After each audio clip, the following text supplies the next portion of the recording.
Hello, Míriam! How are you today? Hello, I'm fine. How about you? Oh, can't complain. Have you had a good Good. week? Yes, I had a fast week, a short week, because we had a holiday on Monday, I think. Too true. Yeah, we had. Yeah, so short week. Okay. So let's get started. Let's. Okay, so I would like us to start with a game, all right? Okay. It's a very simple. You have to try to say every word that comes to your mind when you think about companies, okay? So you must say as many corporate words as they come to your mind, okay, in 1 minute, in 60 Okay. seconds. Are you ready? Yes, I am. All right, 3, 2, 1, go. Business, computer, CEO, manager, management, uh, engineering, uh, uh, engineering and staff, uh, position, goal. Um, I said business.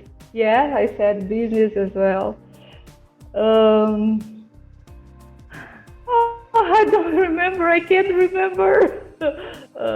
MBA, MBA, CEO, CFO, account. Uh, That's it. That's it. okay, Let me see. I can't 1, 2, remember. 3, 4, 5, 6, 7, 8, 9, 10, 11. 11 words, all right? 11 words. Okay. It's not an easy exercise. It's not as easy as it sounds, okay? Because right? You can tell, right? Because Yeah. what is the point here? When you talk, especially when you are in a situation where you have to deliver a presentation or run a meeting, okay? These are high pressure situations, right? Or when you have to talk to a native speaker, you feel a little tense, And so what we did now, when we create like a time limit for you to say many words, we are kind of creating a situation of pressure that is similar to those situations, corporate situations, okay? And so Okay. we are kind of simulating pressure, right? And the thing is, when you do this time for the first time, it's hard. We do a second time, you'll be able to access more words, right?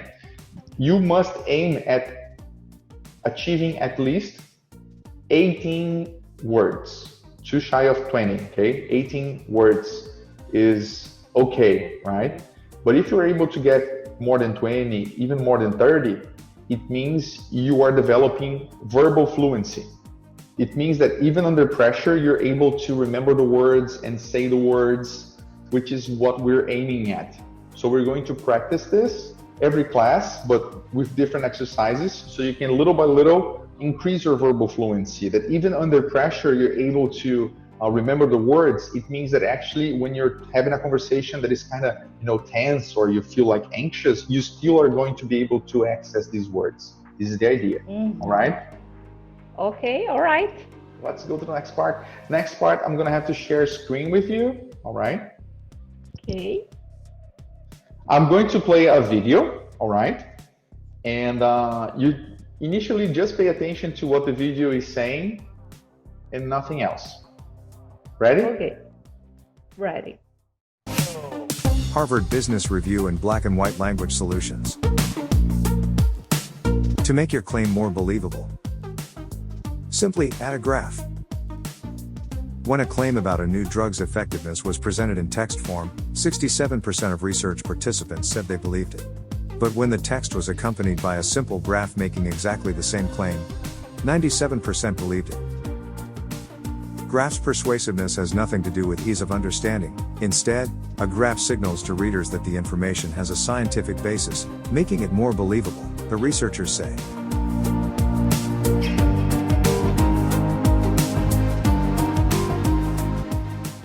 Okay, so interesting, right? Okay. I would Right. like to know from you, Míriam, what is the video about? What does the video say? The importance of the graphics when you say something or you do a lecture or something like that. Yes. When you want to convince people that something is true, right? Yes, Graphs. you become more reliable. Yes, correct. So now we're going to access the same thing, but through text, okay? Harvard Business Review website. Can you read the title, me? Yeah. To make your claim more believable, simply add a graph. Simply add a graph. Simply add a graph. Okay. So now, could you please read the text? Yeah. When a claim about a new drug's effectiveness was presented in text form, 67% of research participants said they believe it. But when the text was accompanied by a simple graph making exactly the same claim, 97% believed it. Say Anertol and Brian Wassink of Cornell. Graphs persuasiveness has nothing to do with ease of understanding. Instead, a graph signals to readers that the information has a scientific basis, making it more believable, the researchers say. All right. Okay. Be careful with this word here, persuasiveness. Yeah. Persuasiveness. And signals. Signals. Yes, because it's the verb to signal, right? Signals. All right. So here was the same thing we saw on the video, but in text, right? Okay. And now, Míriam, finally, what you're going to do is you're going to tell me this text with these keywords here, okay? When a claim with new drugs effectiveness was presented just in a text form, only 67% of the participants believed it, but the same text accompanied of a simple graph with the same claim, Yes. 97% of the participants considering easy to understanding and more reliable with signals of information and scientific basis and more believable. Could be. It's a possibility. Okay, let's continue. Okay, let's continue. Before we watch this video, did you know that graphs were so important to lend authority to your data? Yes, I considered the graphs are so important because I'm a visual person. I need to visualize something to understand better. And do you know the difference between a graph and a chart? So actually a graph is a kind of chart. Really? Yes. If you check the dictionary, I can show you here. You will see that, let me go to Lingui because I love Lingui. You see that a chart can actually be a graph. It can be a table. It can be even a, look at this chart. And diagram, I was forgetting one. Diagram as well. Diagram. Yes. It is also a table, okay? So speaking about tables, last class, you were not so happy with your own performance of the stock market table, right? Yes. So I will give you the chance to present the table again, all right, to improve your performance. Okay, let's do it. Okay, today is June 29th, 5:55 p.m. And here's the World Stock Market summary. This morning, Nikkei was at 20,235.73. Then it went up by 126.57 points, which amounts to a climb of 63%. On the other hand, FTSE 100, although it had started well with 6,561.21, it went down 58.74 points and finished the day at minus 0.89%. Whereas we have DAX, which was at 10,968.05, and it fell 18.95 points. It means a down to 0.17%. Dow Jones started at 17,596.35, but finished the day down as well. It went down 343.13 points, which amounts to a drop of 1.95%. Likewise, Nasdaq also had a drop. At first, it was at 4,958.47, and then it went down 122.04 points. That's a fall of 2.4%. Okay, I'm kind of speechless. It was very good, Míriam. I'm impressed. Very good. Just be careful if you said 10 million here, but I think it's 10,000, right? Opa. That's 10,000, sorry. But it's okay. The rest was perfect. It's very nice. Very nice. Let me try faster. 10,968.05. Woo! She's on fire! Oh my gosh! Yeah. Complex number, check. Yeah? Okay. Completely checked. Okay, let's move on, Míriam. Let's move on. Let's get to the graphs. Okay? Okay, let's start with business communication 1. Can you please read number 1 here? Which country in the world do you think produces the most cars, the best, A, the most cars, B, the best cars? Yes. So, Míriam, which country in the world do you think produces the most cars, in your opinion? The most cars, I think it could be USA or China. Maybe, because China has a lot of people. Oh, makes sense. And the best cars, I don't know, maybe Germany or Italy. Germany, Italy, France, right? France has good cars as well. France right. Could be France. All right. Well, let's check it out, because the next activity, number 2, is about the car industry, or the motor vehicles in British English, or automobiles in American English, right?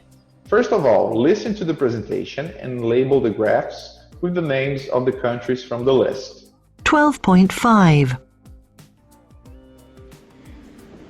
Hello everybody. We're going to look at the figures for vehicle production in the last 20 to 25 years. Have a look at this graph. It shows the number of motor vehicles produced by the Big Four, the USA, Japan, Germany, and of course China. Let's start with Japan. As you can see, Japan is no longer the world leader in vehicle manufacturing, but production remained stable at about 10 million throughout the 90s, and then rose in the first 5 years of this century. But between 2005 and 2010, it fell from 10.8 to 9.6 million. Since then, the Japanese market has started to grow again and recovered to 9.8 million in 2015.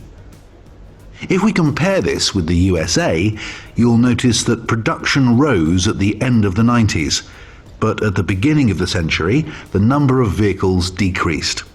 Production dropped by about 1 million in the next 5 years. Then it declined dramatically to 7.7 million in 2010, dropping into third position behind China and Japan. But since 2010, US car makers have made big improvements, and the results have been very encouraging. The performance of German car makers has been more consistent than the USA or Japan. Production increased from 4.7 to 5.9 million in the period 1995 to 2015. And this strong performance has continued thanks to Germany's reputation for high-quality vehicles. So let's turn to China. In the year 1995, the country produced only 1.4 million vehicles. 10 years later, it was already 5.7 million. But the biggest growth was in the next 5 years. Between 2005 and 2010, it rose by 2.5 million vehicles per year. Growth has been a little slower since then, but reached 23.7 million in 2015, and China will continue to dominate the world market. Okay, how was it, Míriam? Could you understand? The number one I can guess is China. Okay, let us try to deduce the rest as well. A mixture of what you heard on the audio with what you deduce. Okay, so first one, you think is audio, the brown line here, right? The brown curve is China. About which other one do you think you can kind of deduce and understand from the audio? USA is number 2. USA number 2. USA is number 2. But about number 3, Japan. And number 4, Germany. All right. So in your opinion, we have China, United States, Japan, and Germany. Japan and Germany. All right. Let us check. China, USA, Japan, and Germany. Very good, Míriam. Very good. All right, very good, Míriam. So let's go now to number 3. All right, can you read this, the side? Okay. Decide if the verbs in the table describe an upward movement, a downward movement, or no change. Then listen again and check. Can you read the first word? Can I? Yeah. Rise is upward. Movement. Upward movement. Decrease, downward movement.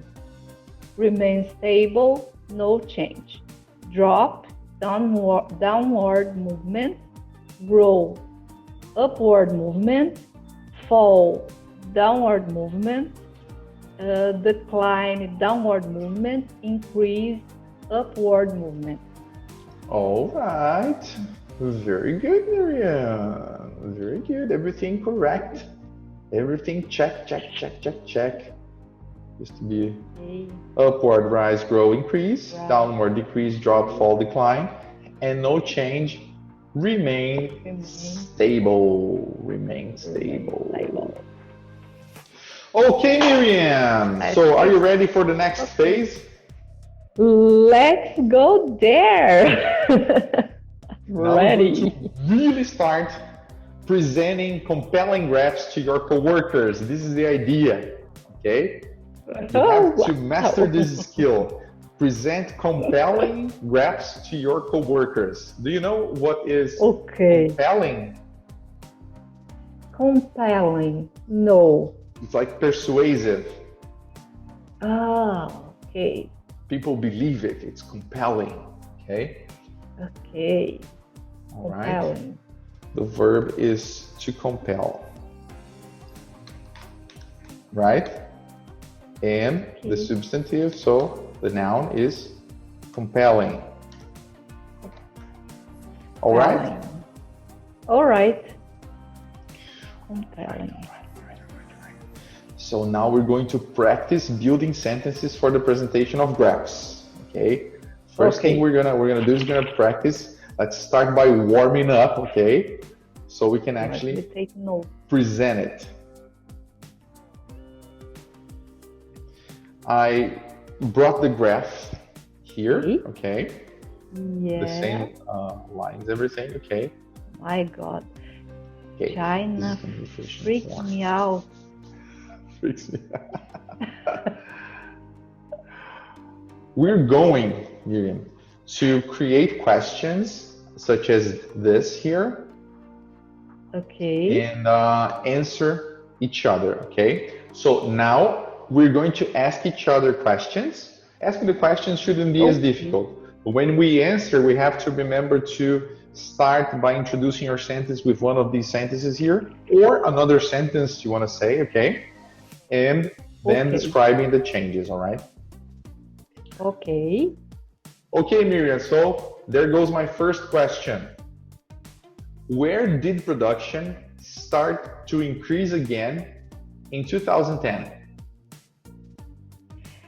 Well, as you can see in this chart, the production in USA started again in 2010.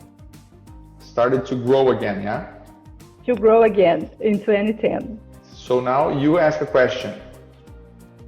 So my question, what happened to Japan in the first 5 years of this century? What happened to Japan in the first 5 years of this century? Okay. This century, yeah. Oh, well, you'll notice that in the first 5 years of this century, Japan grew steadily. Yeah. Until 2005. Until 2005. Now it's my turn. Okay. We're doing bronze level questions here, okay, Míriam? Do you see this bronze medal? Yes. Now we're going to third place. Silver medal. So it's a little more difficult. We don't have the questions here to help us. We don't have the sentences to help us. We just have the verbs, okay? How would you describe the car market between 2015 and 2020? You notice that between 2015 and 2020, China had a big growth, and USA had a growth as well. Japan and Germany remained stable, had a simple fluctuation, but most of the time both of them remain stable. Oh, very nice, Míriam. Now it's your turn to ask me. When did USA have its worst moment in this century? The USA had its worst performance in car production in the year 2010, when it went below 10 million motor vehicles per year. As you can see in this point here. That's it. I didn't use the introduction sentence in the beginning. It was like a closure sentence. It's a possibility as well to vary a little, yeah. Now I'm going to ask you, Míriam, in the gold level, with no help. When has production stabilized in Japan? You can notice in this graph that production has stabilized in Japan in 2015. Yeah, 2015. Okay. 2015. Then it's like a straight line. All right. Ask me one now. Has USA increased or decreased its cars production in 20s? If you turn your attention to the graph, particularly, I became British now, particularly to this segment. If you turn your attention to the graph, particularly to this segment here, you will see that United States production decreased from 2000 to 2005, prior to decreasing even further to 2010. So decreased too much. Too much. Yeah. Poor United States. For United States. Yes. Okay, Míriam. Okay. Let's go to the next activity and pay a lot of attention. Pay a lot of attention because next activity is going to help you present your graph in a compelling way and in a way that actually attracts people's attentions. Okay? Okay. Let's start with a video. All right. It's a video from Harvard Business Review. The guy is an expert in graphs. Okay. Storytelling with data. Everybody's doing it, right? You're not doing it. You should be doing it. You've been told you should be doing it. Storytelling with data is the big thing. Well, it turns out you should be doing storytelling with data, but it's a lot easier than you probably think it is. Once you know the 3 elements of a story: setup, conflict, resolution, you can start telling stories with your data. Setup, conflict, resolution. Every story ever told from the beginning of time follows this structure. It's really that simple. Setup: Charlie Brown runs toward the ball. Conflict: Lucy takes the ball away at the last second. Resolution: And a setup is just some reality, and by reality we just mean a situation. It could be fictional, but it's a reality you've created for the story. And then you have conflict, which has changed that reality. Without change, there is no story. You just have a bored audience. The resolution is just the new reality that the change creates. So with that in place, we can now take a chart, we're gonna break it down, pull it apart, find the stories in it, find the setups, the conflicts, the resolutions, and we're gonna rebuild it as a storytelling device. Okay, now we're back with a chart. This is Global Real Home Price Index. The index is 100, and you see a bunch of lines for countries. There's a gray line in there, that's the aggregate as well. This chart is really showing home prices in a lot of different places in the world, and that's where I'm starting. So I want to find the stories in here. The first thing I start to notice really are a couple of things. I obviously noticed that big hump on the green line there, that's Japan, and I noticed that point where everything comes together. To me, that immediately says those are probably 2 places where there's conflict. But I realized something as I'm looking at this, and I'm glad I did, because otherwise I would have had the wrong story, and that is that these home prices are indexed to 2005. So the fact they come together there at 2005 doesn't mean the prices came together. That just means those are the dollars that the people who made the chart used to show the change in house prices over time. So there's really no conflict there, and in fact, I think that's my setup. That's where we start, because that's where they started.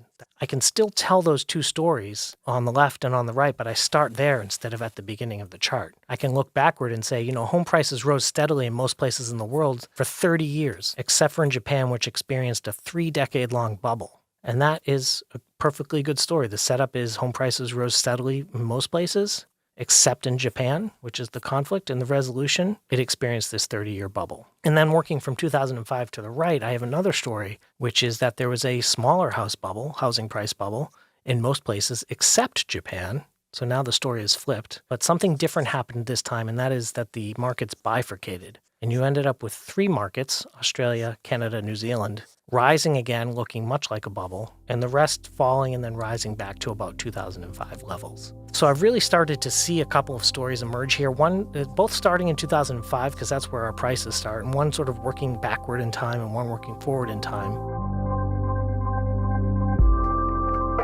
Okay, so I'm going to spare you most of my sketching because it's so messy and chaotic it probably would just give you a headache, but I did a bunch of sketching and I arrived at these final charts, and I've split the chart up into a couple of states. It really helps your audience focus. So here's my setup. You can see it. prices rose steadily in most places in the world. I try to use my titles to actually reflect the story, and here, the steady increase reflects that setup. Instead of just using a generic title about global real home prices, which is boring and not helpful, the title can really do some work for me here. And then I want to add the conflict and resolution state too.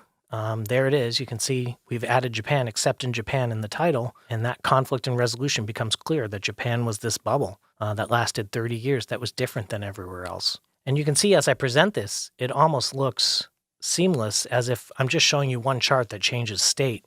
And then I'm just going to repeat this process for going forward. And you see here, I've included my setup, conflict, and resolution all together in one state. You see that little bubble, and then you see the bifurcation of the market. But the most important thing is I've really highlighted the elements of the story in both cases and nothing else. I've left out any information that might distract from telling that story.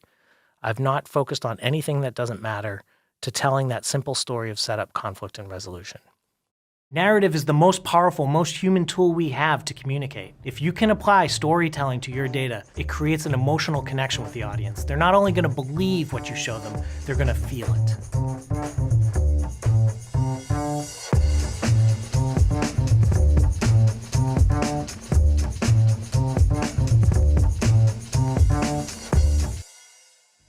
Okay, we tend to absorb data better if they're told within a narrative. Okay, and he actually says that you need barely say any numbers. The numbers are there written, but what you say, what you speak as a presenter can be pretty much storytelling. Okay, with just some key numbers, all right, or key increases, decreases that happen. You have to think that the structure of storytelling with data is very simple, Míriam. First thing you're going to mention is a reality. Mm-hmm. Then there's going to be a change. Then there's going to be a new reality. It's simple, okay? Reality, mm-hmm. Change, new reality. Okay, I brought an example here. If these are facts, right? If I turn this into a story, then I say, starting with the reality, right? In the year 2000, I had a very stressful job, which was making me feel less and less fulfilled. Then I have a change. Eventually, I hit rock bottom and quit. Do you know what is to hit rock bottom, Míriam? Mm-mm. Do you know when you live in a farm and you have to get water, and you get water in the well, yeah? With a bucket. Yeah. So we say, yeah. I am at the bottom of the well in Portuguese, right? Yeah. In English they say, hit rock bottom. Hit rock bottom, that's what they say, okay? So eventually I hit rock bottom. Yeah, me too. And quit. So that's my change, right? And quit. Okay. Then my new reality. After a short period of uncertainty, I got a new job. And ever since, I'm feeling happier and more fulfilled than ever before. Okay, so now, very important that you understand, because now we're going to do the same thing with the car or the motor vehicle graph, right? The automobile graph. Something he did that we should do as well is create titles for each part of the graph, okay? We must do this. Okay. What would you say is the reality? From 1995 to 2005, the United States started its decline in car productions. The car production, yeah, that's actually the change, right? The change, okay? And can I give you a tip or suggestion? If you talk about the big four, Míriam, you create a universe, and then you can start talking about one and then the other three, right? Okay. So I have to talk about just one. Yeah, but just the difference. Yes, you know. Yes, Okay, correct. got You it. talk about you got Got it. You it. talk about the different one, and then you talk about the other three or the others. And Okay. that's it. You don't have to say Germany, Got Japan, it. and China. So we can say that. Okay. The Big Four grew with the exception of the USA. Yeah, the period is here if you want to say, but actually it's here. It's showing here, right? The period. Yes. So we don't even have to Big write it Four here. with- You know, if you want to say the period, you come here and say from 1995 to 2005, the Big Four grew with the exception of the United States. Then we have the next part. Oh my gosh, what a mess. Oh, whoa. How can we say this, Míriam, in a few words? The Big Big Four. Four follow their trends. You are copying me, Míriam. You copy my. Why not? It's a good model. It's possible, okay, Míriam. It's possible. It's a good title, right? If we can't come up with another idea, let's go with this one. If we don't want to say Big Four again, how can we refer to the USA, China, and Germany without saying their names? I think there's only one way. We focus on Japan, Okay. and then we talk about the others. Japan decreasing.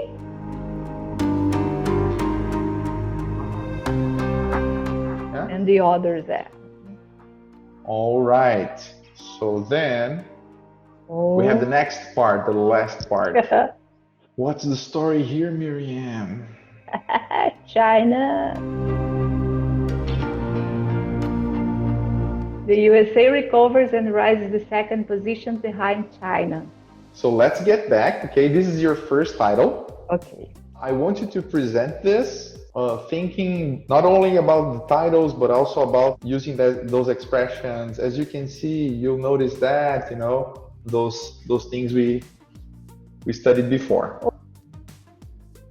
Okay, so let's do it. Show's yours. Okay. So let's have a look at this graph.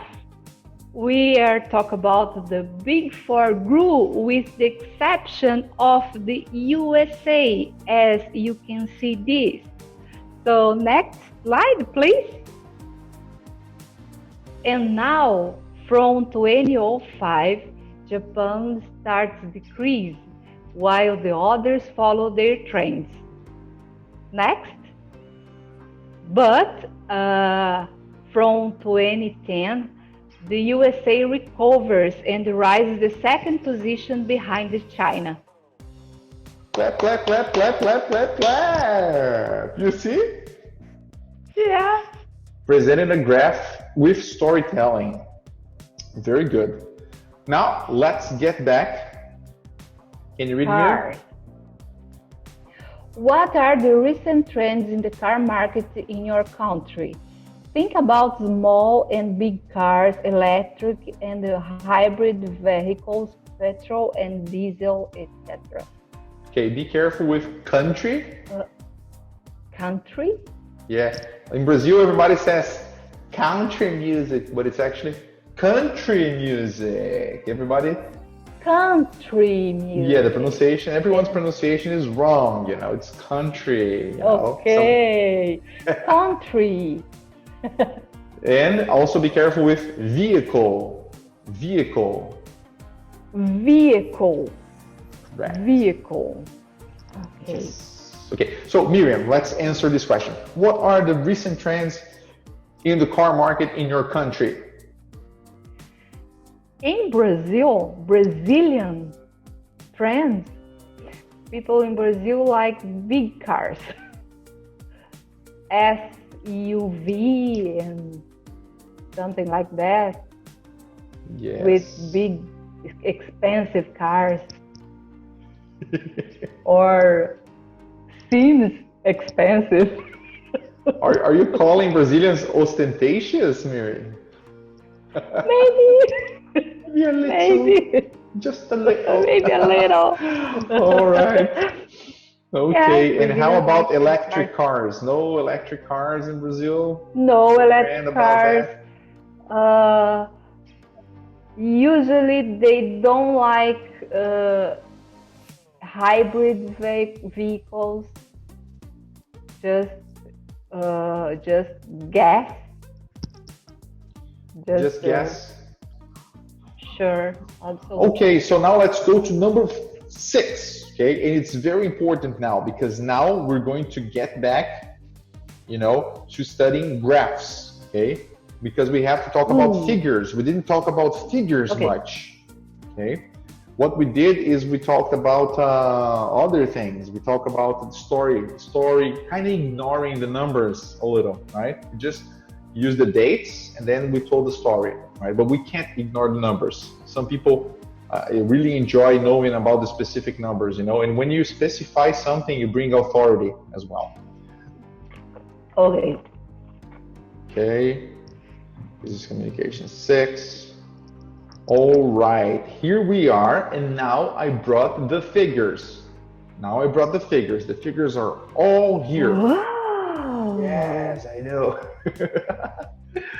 So we're gonna have to use the referring to a chart again. So we're gonna have a look at, as you can see, you'll notice that if you pay attention to this part, this whole introduction thing, and then we're gonna start talking about figures as well. And when we give figures, we must be careful, especially, we must be attentive, especially to 2 prepositions, okay? One of them is by, and the other one is at, right? Okay, so when something increases or decreases, we can use the preposition by, okay? So our costs rose by 10%. So there was an increase, right? So rose by 10%.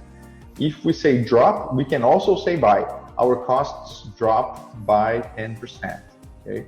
So increasing, decreasing, you use by to talk about the percentage afterwards. Or even the number of cars, maybe. If you have instead of saying a percentage here, you have a value. You can say our costs rose by 2 million. You can also say, all right, which is the case here.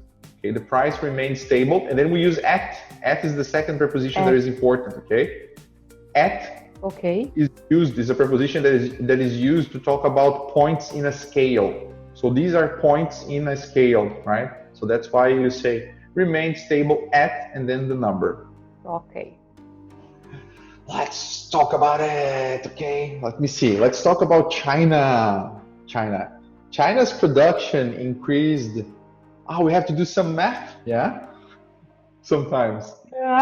Yeah, 5.7 minus 1.4, 4.3. So I can say that China's production increased by 4.3 million from 1995 to 2005. Yeah, if you have a look at this chart, you will see that by 2005, China had a production at 5.7 million cars a year. Now it's your turn, Míriam. From 1995 to 2005, Germany increased its production from 4.7 to 5.9 million cars. All right, so I will say the same thing you said, but in a different way, okay, Míriam? Using math. Okay. 5.9, 4.7 is 1.2, right? Okay. You'll notice that from 1995 to 2005, Germany has increased production by 1.2 million, reaching the number of 5.9 million cars a year. Likewise, you can see that USA from 2010 has improved its production from 7.7 million cars per year, and in 2015 its production was at 9.2 8 million cars per year. Okay. Just be careful with duck production. Duck production. Production. Yes. Production. All right, very good. Let's talk about Germany. Let's talk about the overall increase from Germany, right? I don't have all the numbers, but I can kind of guess from where it is here, right? So I can say, as you can see in this graph, Germany started at 4.7 million in 1995, has reached 5.9 million in 2005, increasing by 1.2 million cars per year, its production.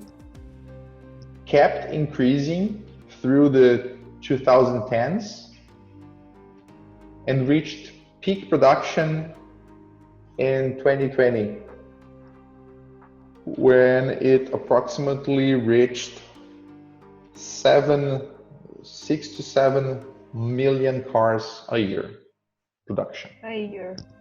Yes. The other hand, Japan has started its decreasing in 2005, when they have produced 10.8 million cars per year, and in 2010 they was producing just 9.6 million cars per year. Okay. They were producing. They were. You were producing, or if you talk about a country, right, you can say it was producing, right, 9.6 million. Okay. So they decreased, Míriam, by 1.2 million, right, from 10.8 to 9.6. 9.8 is 1.2. Yes. Yeah. Right. So here, Míriam, we're practicing how to actually add figures to our storytelling. Okay.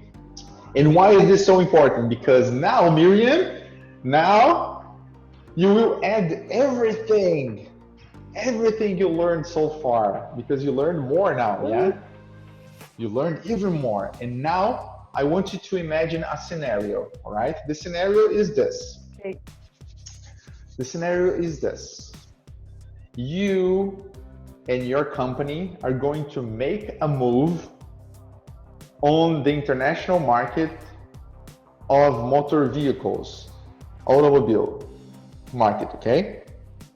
Which means you're going to produce and sell a course of English focused in the automobile industry, right? And so your company tasked you to create a study to show which countries are best suited to receive your investment in marketing first, so you can sell courses there, all right? And of course, you found the big four, and you're going to show this graph, okay, to your coworkers, to your boss and coworkers, and explaining how the market is, you know, in the big four, so you can make a decision on where to invest marketing and advertising to sell your first courses of English for the automobile industry. Okay? Have a look at this graph. Here we have the big four group, with the exception of the USA.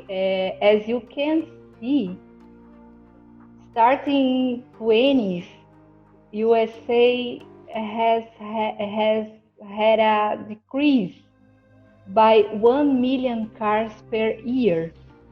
Otherwise, China, starting in 2005, had a big growth. It had a 2.5 million cars per year increasing. And Japan, between 2005 and 2010, decreased its production by 1.2 1.2 million cars per year. And finally, the USA recovers and rises the second position behind China in 2010 and had a big improvement. Very good. Clap, clap, clap, clap, clap. Yes. And it was fast. Very nice, Míriam. Very nice. Very good. Very good. Very good. Let it go. Yes. No, it was good. It was very good. I don't know what happened. You just woo. Now let's finally finish. Wrap it up with the best part. Okay. Whoa. You're going to present the performance of your department to your coworkers. Okay? Oh my God. Considering storytelling and giving figures again. Okay? Okay. There you go. This is your graph, Míriam. Ringing the bells? It looks better. So much better. The data you gave, the graph you actually made of your department this year, right? Through the bimesters. But the interesting thing is that there's also percentages, which is nice for a presentation. But I would like you to think, Míriam, also about a story to tell, okay? Okay. Let's do it? Let's do it. There you go. So, hey guys, good evening. Today I bring this graphic to help us to make clear and maybe more visual the real situation in our department in 2020.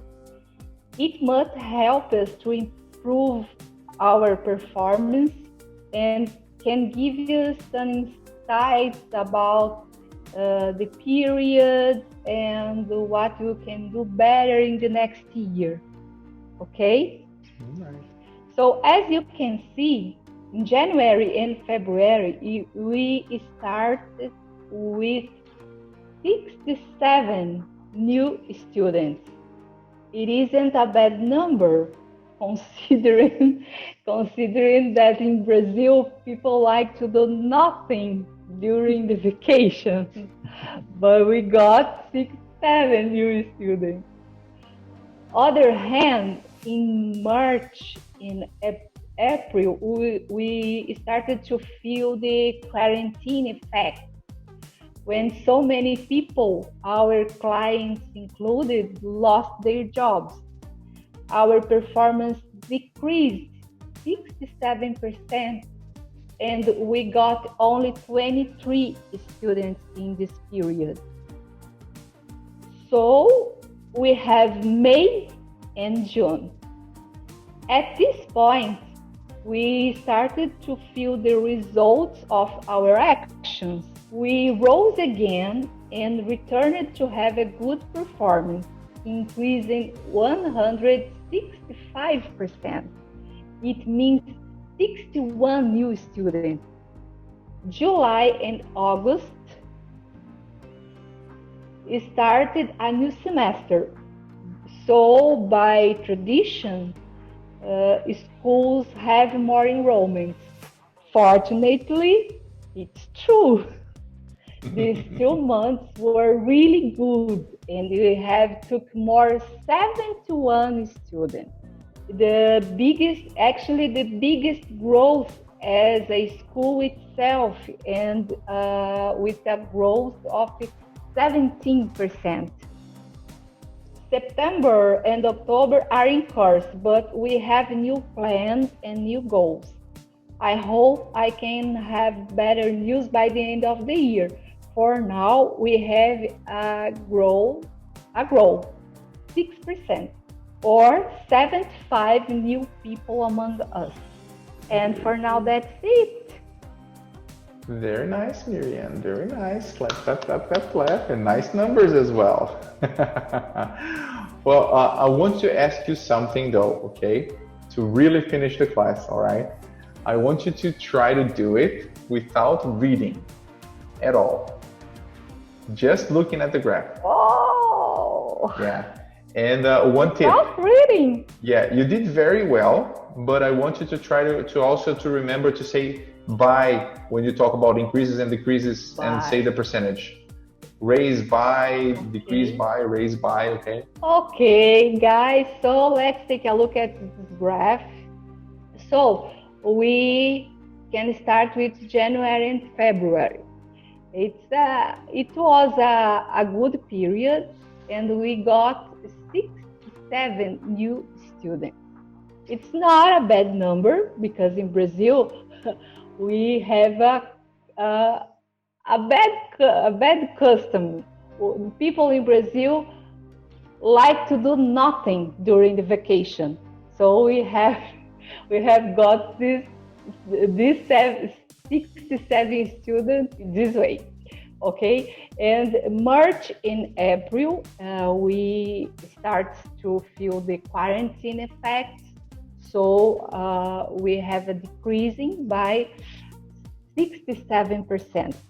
Well, May and June we rose again and got 61 new students.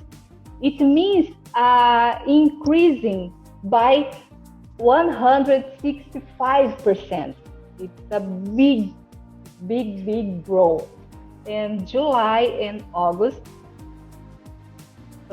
we keep increasing and got 71 new students and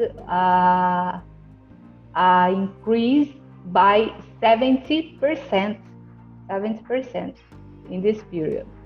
In September and October, we are in October, yes, but we have goals and new achievements as well.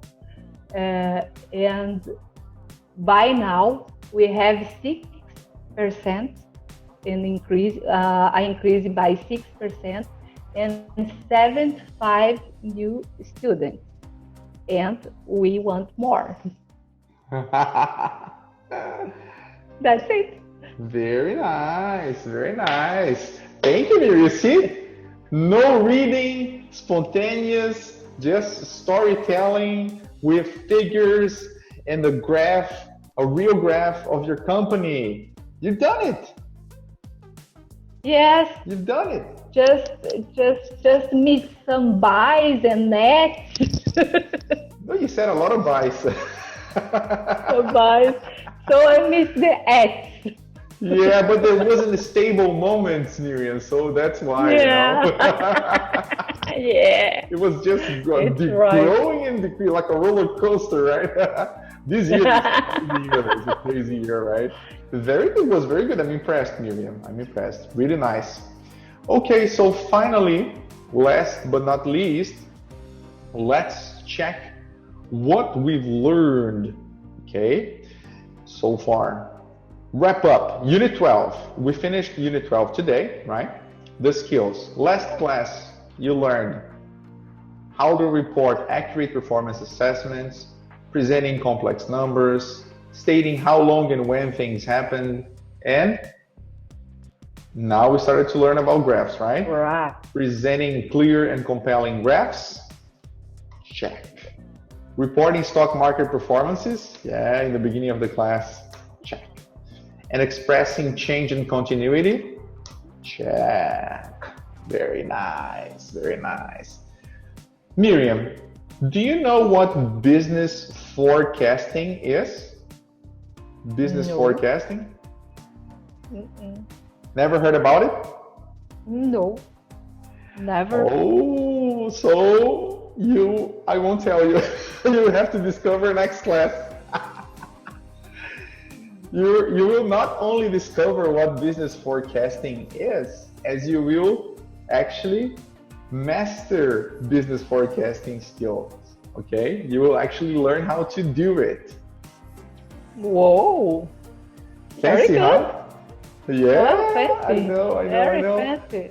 All right, so I will send you the homework through email again, all right? Okay. And that was that for today. That's it for today. Okay, that's it. Thank you so much, See you. Míriam. See you next class. You Enjoy are your welcome. weekend. Bye-bye. Okay, you too. Bye.